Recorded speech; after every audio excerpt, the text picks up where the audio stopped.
የእማማ ሚዲያ ነው።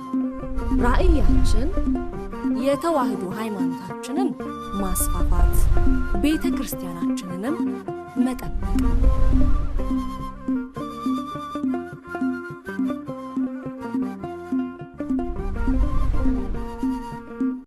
አሁን ዶክተር ቀሲስ እስራኤል የዕለቱን በዓል በተመለከተ ነግረውን ወደ ብፁዕ አባታችን እወስዳችኋለሁ። አሁን ቀጥታ ወደ እሳቸው ወደ አባታችን። በስመ አብ ወወልድ ወመንፈስ ቅዱስ አሐዱ አምላክ አሜን። ስብሐት ለእግዚአብሔር ከያነ ዘፈጠረ ከመ ናምልኮ። ብፁዕ አባታችን አቡነ ዳንኤል የአፋር ሀገረ ስብከት ሊቀ ጳጳስና የቅዱስ ሲኖዶስ አባል የሁላችንም አባት፣ ክቡራን ሊቃውንተ ቤተ ክርስቲያን፣ ክቡራን ምእመናን ምእመናት፣ ሁላችሁ እንደምን አደራችሁ? እንደምን አረፈዳችሁ? አሜን። ልዑል አምላካችን ቅዱስ እግዚአብሔር በቸርነቱና በምሕረቱ ጎብኝቶ ለዚህ ታላቅ የምሕረት ቃል ኪዳን ቀን ስላደረሰን ስሙ ከዘላለም እስከ ዘላለም የተመሰገነ ይሁን። ንጽሕተ ንጹሐን ቅድስተ ቅዱሳን የደካሞች ብርታት የሐዘንተኞች መጽናኛ የወደቁት ሁሉ ትንሣኤ የተስፋ ገነት መንግሥተ ሰማያት መግቢያ አንቀጸ ብርሃናችን እመቤታችን ቅድስት ድንግል ማርያም ልዑል አምላክ በሰጣት ጸጋና ክብር ሁሉ የተመሰገነች ትሆንልን። ብፅዕት አንቲ እንተ ተአምኒ ዘይከውን ቃለ ዘነገሩኪ እምኀበ እግዚአብሔር። ከእግዚአብሔር ዘንድ ይሆናል ይደረጋል ብለሽ ከእግዚአብሔር የተነገረልሽን ያመንሽ አንቺ ብፅዕት ነሽ።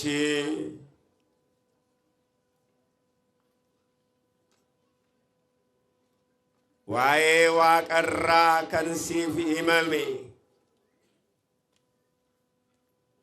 አከተኡ ከናመንቴያቲ ኤቢፈምቱዳ።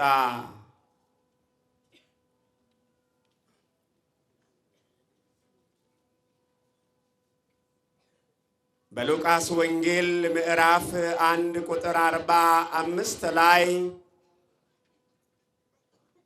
ባለው በዚህ ኃይለ ቃል እንደተባለው ለጥቂት ደቂቃዎች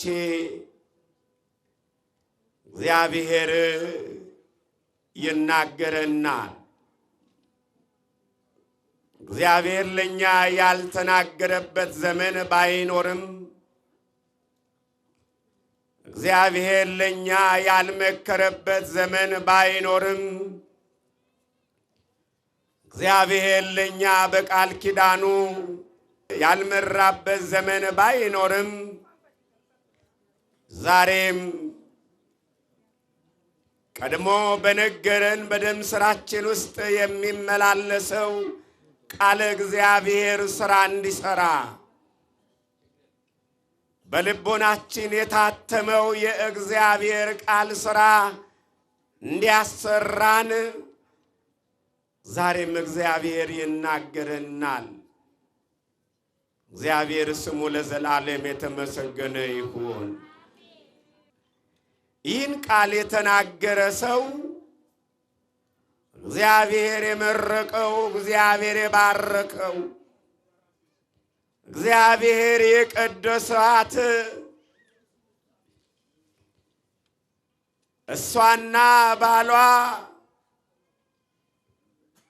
ክህነቱን ጠብቆ የሚኖር ዘካርያስ በሰውና በእግዚአብሔር ፊት ጻድቃን ከነበሩት መካከል ቅድስት ኤልሳቤጥ ናት ይህን ቃል የተናገረችው። እኛ ዛሬ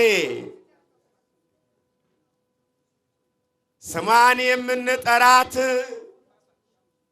ስሟ ምግብ ሆኖ የምንመገበው፣ ስሟ ልብስ ሆኖ ከዓለሙ የኃጢአት ብርድ የምንከላከለው፣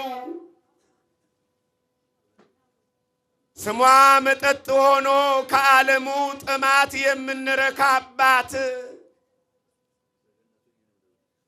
ስሟ ሕይወት ሆነው ከሚያጠፋው ዓለም በሕይወት የምንኖርባት እመቤታችን ቅድስት ድንግል ማርያም ናት። ዓለም ስለሚለው ነገር እኛ አይጨንቀንም። የምናመልከውን የምናምነውን እናውቃለን፣ ተረድተናል። እግዚአብሔር ስሙ ለዘላለም የተመሰገነ ይሁን። ለዚህ ነው የሰበሰበን፣ ለዚህ ነው የጠራን፣ ለዚህ ነው ያከበረን፣ ለዚህ ነው የቀደሰን፣ ለዚህ ነው በዚህ ደጃፉ ተሰብስበን በቃል ኪዳኗ ቀን ጥርኝ ውሃ መዝኖ ሕይወት የሆነበት ከ78 ነፍሳት ይልቅ ጥርኝ ውሃ ክብር የሆነበት ከ78 ነፍሳት ይልቅ ጥርኝ ውሃ መቀደሻ የሆነባት ከ78 ነፍሳት ይልቅ ጥርኝ ውሃ የሕይወት የድል አክሊል የሆነልን በእመቤታችን በቅድስት ድንግል ማርያም ነው። የእመቤታችን ቃል ኪዳን እግዚአብሔር ከሰጣቸው 7 ቃል ኪዳናት መካከል ዋነኛው ነው። በኪዳነ አዳም ጀምሮ ኪዳነ ኖህ፣ ኪዳነ አብርሃም፣ ኪዳነ ሙሴ፣ ኪዳነ ዳዊት፣ ኪዳነ ምእመናን በክርስቶስ የተሰጠው 6ኛው 7ኛው ኪዳነ ምሕረት 6ቱ ኪዳናት ምንም እንኳን የባህሪው የልግስናው ኪዳናት እንደሆኑ ብናውቅ ብናምንም ተረድተን ተመላልሰን በዚህ ስፍራ ላይ እንደ መላእክት ተኮልኩለን ተቀምጠን ቃሉ ምግብ፣ ቅዳሴው መጠጥ፣ ዝማሬው ሕይወት እንደሆነ አምነን ብንቀመጥም ዋናው ፍጻሜው የጸናው ኪዳን ግን በእመቤታችን በቅድስት ድንግል ማርያም የሆነልን ነው። ስሟ ለዘላለም የተመሰገነ ይሁን። ድንግል ማርያም ስለሷ ዓለም ተናግሮ እጽዋት እንጨት ብዕር ሆነው ባህሮች ቀለም ሆነው ምድር ሰማይ ብራና ሆነው የሷን ክብር ቅድስና ጽፎ የሚጨርስ ማንም የለ። ያ ቅዱስ ኤፍሬም ሶርያዊ ወድሰኒ ኤፍሬም ባለችው ጊዜ እፎ እክል ወድሶተኪ ዘኢይክሉ ሰማያውያን ወምድራውያን ሰማያውያን መላእክት ምድራውያን ነቢያት ሐዋርያት ጻድቃን ሰማዕታት ሊቃውንት ሊቃነ ጳጳሳት መምህራን ተናግረው የማይጨርሱትን እኔ እንዴት እችላለሁ? እውነት ነው።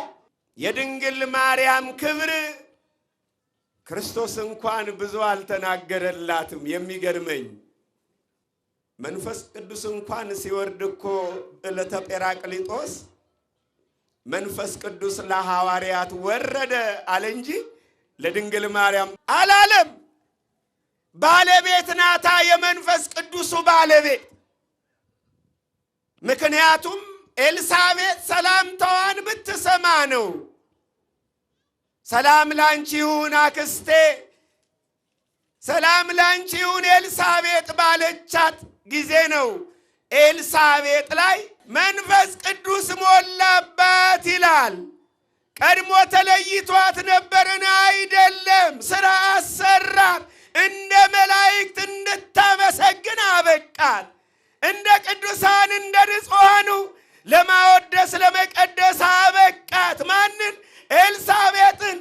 የሰላምታሽ ድምፅ በጆሮዬ በተሰማ ጊዜ ጽንሱ በማህፀኔ ውስጥ በደስታ ዘለለ። የ6 ወር ጽንስ ደስታንና ሐዘንን ለይቶ የሚያውቅ የሆነበት የድንግል ማርያም የመንፈስ ቅዱስ ስጦታዋ ለኤልሳቤጥ ቢደርሳት ነው የጌታዬ እናት ወደ እኔ ትመጪ ዘንድ እንዴት ይሆንልኛል? ከጌታ ዘንድ የተነገረሽ ሁሉ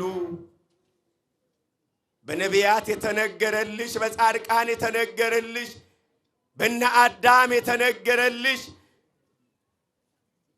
በነ ያዕቆብ የተነገረልሽ፣ በነቢያት ሁሉ የተነገረልሽ፣ በሐዋርያት ሁሉ የተሰበከልሽ እንደሚሆን እንደሚፈጸም ያመንሽ አንቺ ብፅዕት ነሽ። ይሄ ብፅዕና ነው። ዛሬ ናሁ ያስተበጹኒ ኩሉ ትውልድ ያለችው ያ ቅድስና ነው። ዛሬ ትውልድ ሁሉ ከዚህ ትውልድ መካከል ድንግልን ስለደመረችን ስሟ ለዘላለም የተመሰገነ ይሁን።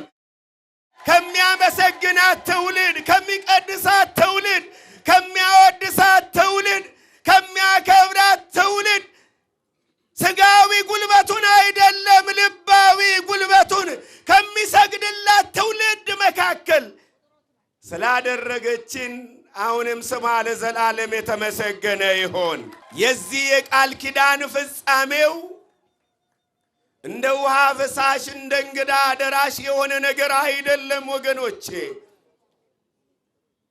አዎ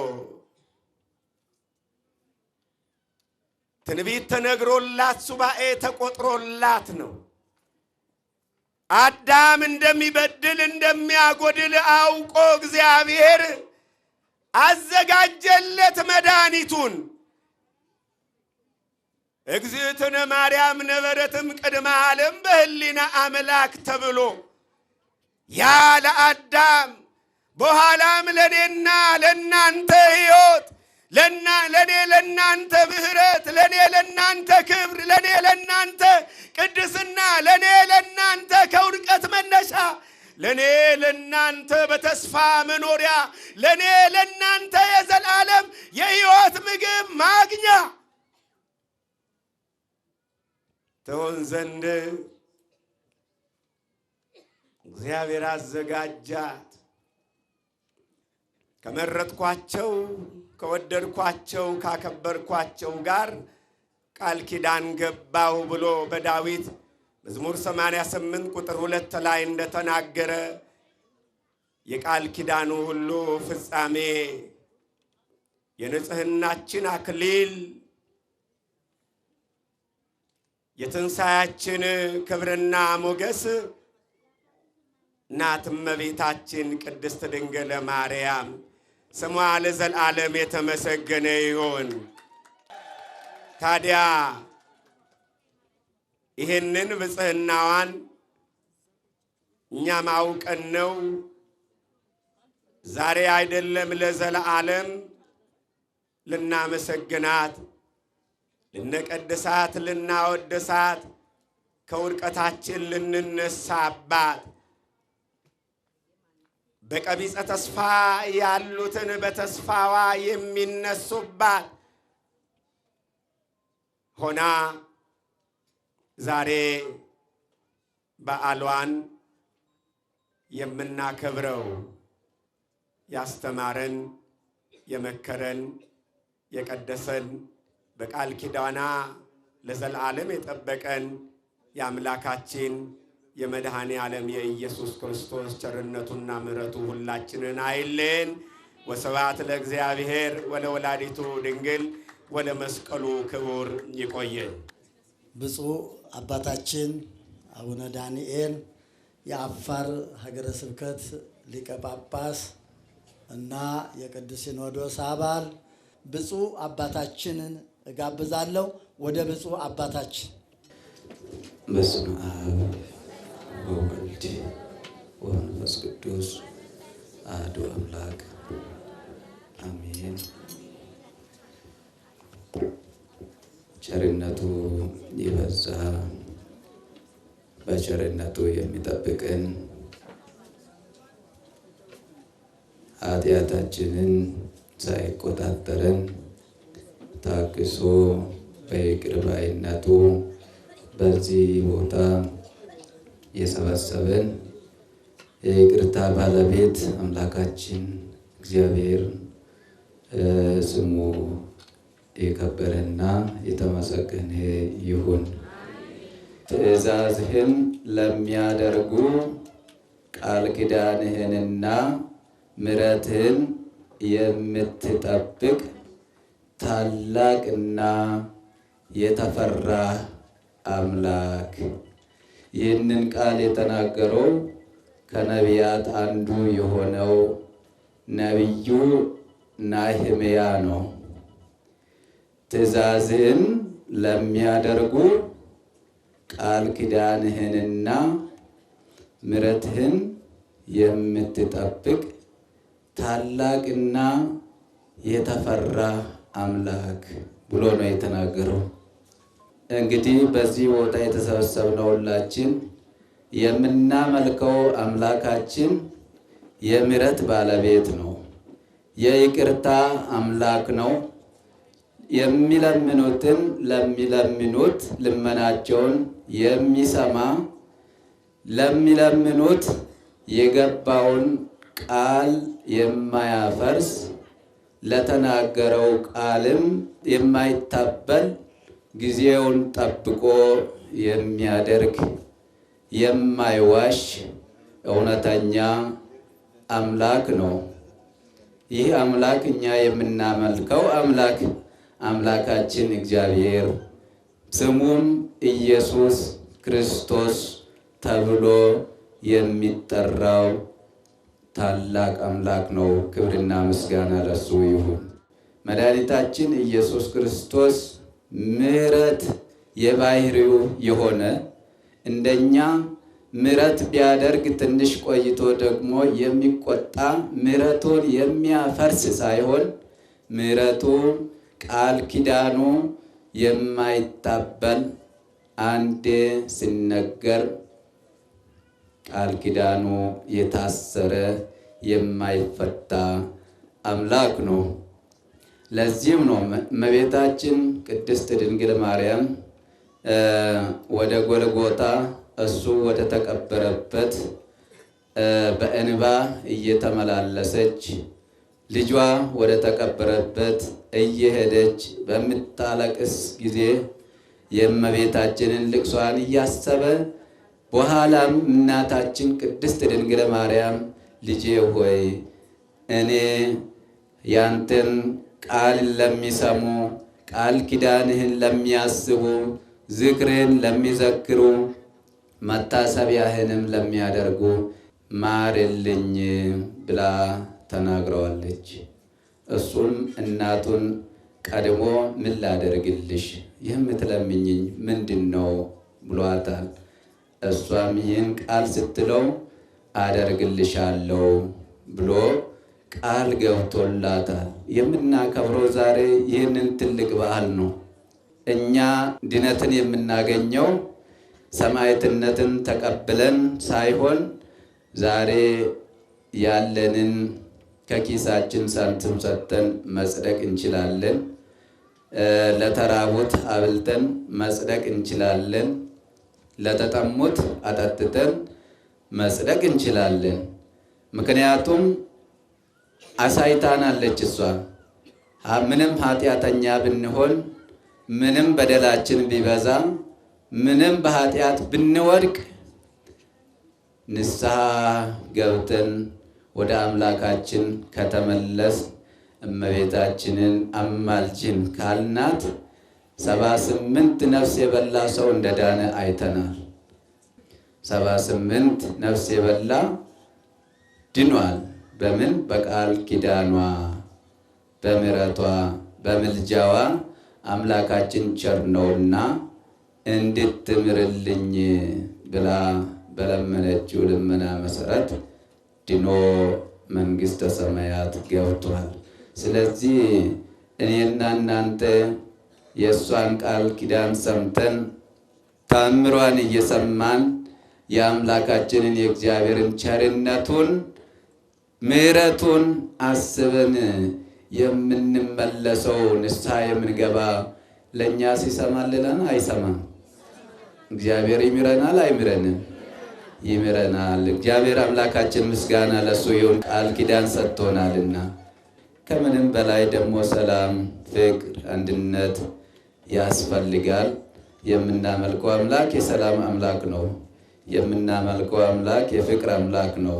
እሱ ለሰው ልጆች ብሎ አዳም ስለወደቀ አዳም በሰይጣን እግር እየተረገጠ መኖሩን ስላወቀ ክብሩን ዝቅ አድርጎ ከሰማይ ወደ ምድር መጥቶ በበረት ተኝቶ የሰው ልጆችን የወደቁትን አንስቷል። ስለምን? ስለ ፍቅር የሰው ልጆችን ለማዳን ብሎ። ስለዚህ እኛም የዚህን የኃላፊውን ዓለም ንብረት ሀብቱን እየተመለከትን እያሰብን ሳይሆን የማያልፈውን ሰማያዊ የሆነውን ዘላለም የምንኖርበትን ዓለም እያሰብን እንድንኖር በፍቅር በሰላም መኖር ያስፈልጋልና ሁላችንም ንስሐ ያልገባን ወደ ንስሐ ተመልሰን ሁላችን የእመቤታችን ወዳጆች የመንግሥተ ሰማያት ወራሾች እንድንሆን ፈቃዱ ይሁንልን። በዋናነት ግን ለሀገራችን ሰላም እንዲኖር፣ ለሕዝባችን አንድነት እንዲኖር ጸሎት ያስፈልጋል። ቅድም የጠቀስኩት ጥቅስ ላይ ትንቢተ ነህምያ ምዕራፍ 1 ከቁጥር 5 ጀምራችሁ ወደ ታች ዝቅ ብላችሁ ስትመለከቱ አንተ ታላቅ ነህ፣ ቃል ኪዳንም የምትጠብቅ አምላክ ነህ ካለ በኋላ በዚህ ቦታ የሚጸለየውን ጸሎት ወደ መስማት ጆሮህን ዘንበል አድርግ ነው ያለው። በዚህ ቦታ የሚጸለየውን ለጊዜው እሱ ባለበት ቦታ የሚጸለየውን ጸሎት ነው። ለዘላለሙ ደግሞ እኛ የአምላካችን የክርስቶስ ተከታዮች ባለንበት ቦታ ሁሉ ስሙን በምንጠራበት ቦታ ጆሮአችንን ዘንበል ያደርጋል ማለት ነው። ስለዚህ የምንጸልየው ጸሎት ደግሞ በንጹህ ልብ መሆን አለበት። ስለዚህ አምላካችን እግዚአብሔር የምንጸልየውን ጸሎታችንን የምንጾመውን ጾማችንን ተቀብሎ ለሀገራችን ሰላም፣ ለሕዝባችን ፍቅርን፣ አንድነትን፣ የተቸገሩ ከችግራቸው የሚላቀቁበት፣ የተጣሉ የሚስማሙበት፣ የተራቡ ከረሃባቸው የሚድኑበት፣ የታሰሩ የሚፈቱበት፣ ለዓለሙ ሁሉ ሰላም የሚወርድበት ዘመን ያድርግልን። ከዚህ ሰዓት የጠበቀን አምላካችን ስሙ የተመሰገነ ይሁን። ቀሪውን ሰዓት ይባርክልን፣ ያበርታን። ጾሙንም የበረከት የሰላም የፍቅር አንድነት ጾም አድርጎ ለብርሃነ ትንሣኤው እንዲያደርሰን ፈቃዱ ይሁንልን። አባታችን ሆይ ብለን እንጸልይ። አይናችን ነሽ ማርያም አንቺን አይንኩብን፣ የተዋህዶ ልጆች እንወድሻለን። የሃይማኖት ዕውቀት ማስፋፊያ ጠቅላላ ማህበር እናንተን መሰረት፣ ግድግዳ፣ ጣራ፣ የጀርባ አጥንት አድርጎ የትሩፋቱን ስራ እየሰራ ይገኛል። ወደ እናንተ ይዤ የቀረብኩት 7 ፕሮጀክቶች ነው። የፕሮጀክቶቹ ዝርዝር፣ አንደኛ ወደ ዓለም ሁሉ ሂዱ ወንጌልንም ለፍጥረቱ ስበኩ ባለው ኃይለ ቃል መሰረት በመድረክ፣ በቴሌቪዥን፣ በማህበራዊ ሚዲያ ህዝቡን ለመድረስ ምዕመናንን ለማገልገል ሌሊትና ቀን እንደክማለን። ዋጋ ከፋዩ እግዚአብሔር ነውና ያለምንም ክፍያ በነፃ እናገለግላለን። ይህንን የወንጌል አገልግሎት እንድታግዙን ጥሪያችንን እናስተላልፋለን።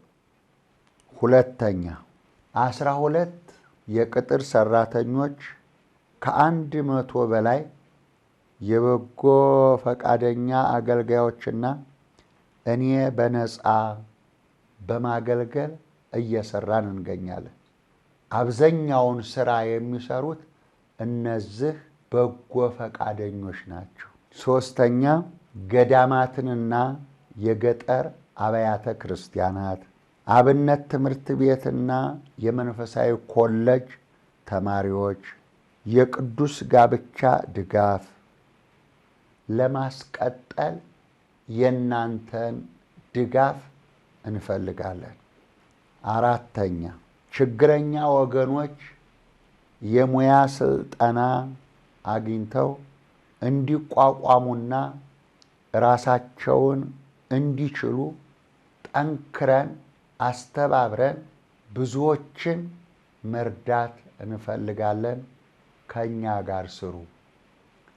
አምስተኛ በቤት ለቤት ድጋፍና እንክብካቤ ፕሮጀክታችን ሕፃናትን በማስተማር የአልጋ ቁራኛ ህመምተኞች አረጋውያን በመንከባከብ የሚቀምሱት የሌላቸው እናቶችን የዕለት ምግብ፣ የዓመት ልብስ በመርዳት እንደግፋቸው።